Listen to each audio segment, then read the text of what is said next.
The CDC will be going through a reorganization following criticism over the agency's handling of the COVID-19 pandemic and other public health threats. CBS News chief medical correspondent Dr. Jon LaPook is here with me, and he spoke exclusively with CDC Director Dr. Rochelle Walensky about the changes. Today's report uncovered deep concerns over the CDC's culture and day-to-day practices. Among the complaints, a rigid, compartmentalized bureaucracy that restricted the agency's overall response to the pandemic, from its analysis of data to the sluggish release of information to the public to its confusing and overwhelming COVID guidance. Was the agency up to the task of handling this pandemic?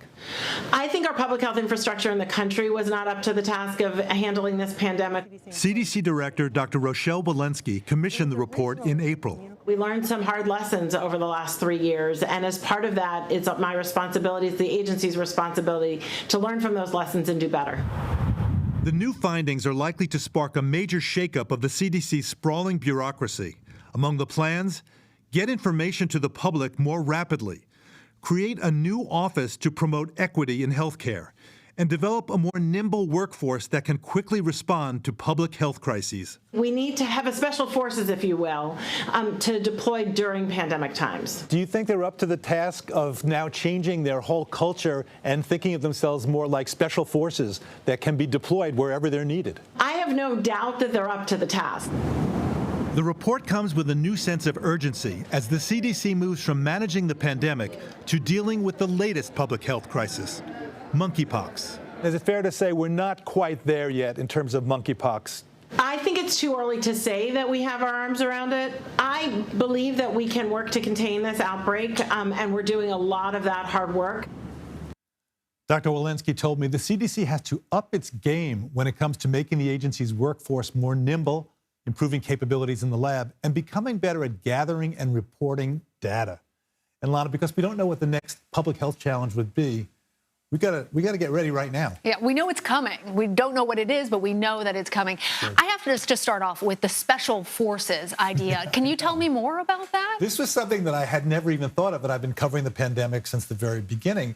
Dr. Walensky said about 20% of the 13,000 people who work for the CDC have been deployed to the pandemic.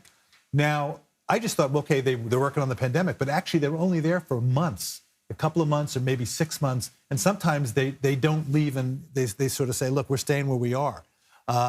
It's part of the culture that has to change to say, look, I know you joined the CDC and you're interested in this, but if there's an emergency, you may have to shift gears and deploy like special forces. You have to be trained and ready to go from this problem to that problem. Yes, you're dealing today with COVID, but you may be switched to monkeypox. This was an organization that started 76 years ago to fight malaria, and a lot has changed since then. So much has changed. And you and I were speaking before this segment about some of the challenges that the CDC has chronically faced in terms of funding and also now increased division, it seems like, in the country's perception of the CDC. Absolutely. Well, I remember I did a 60-minute segment for Anthony Fauci, Dr. Fauci, and we showed him walking along the river with his wife. He needed armed guards to be with him. I mean, I spoke to Dr. Michelle Williams, who's the head of public health for the T.H. Chan School of Public Health at Harvard, and she has a special button, a panic button,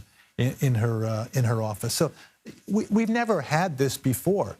So this is a public health system that not only has been underfunded for many, many decades, but then we have the public pushing back on it right now. So given these roadblocks, how optimistic was Dr. Walensky about, and how optimistic are you about the ability of the CDC to make these changes? I think there are huge challenges ahead. I think one of the things that has to happen is better handling of data. So I did a Sunday morning piece on the public health system just a few weeks ago, and in the middle of the pandemic, right at the very beginning, there were orders coming from doctors' offices for COVID testing via fax. I mean, I saw the fax machine.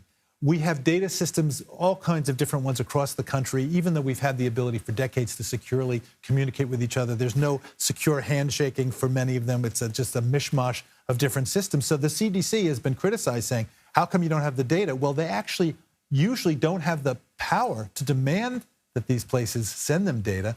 During special emergencies like COVID, they can say, yes, they're empowered. You need to send us data. But even when they're empowered to do so, there's often not the data structures and the computers and the wires, the roadways, to be able to make that efficient. So they've got huge challenges.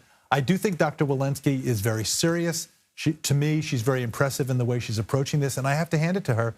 You know, I said to her, you know, given everything that's happened with COVID, and then there's monkeypox, and now there's polio, why did you commission this report in the first place? And she said, look, we have to be honest about this. I wanted to do the job, and whatever the advice is, that's something we have to take very seriously. You can't get better without owning up to your shortcomings. Yeah. I have to hand it to her for that. Definitely. Well, it's good to have you here, Dr. Jon LaPook. Thank you.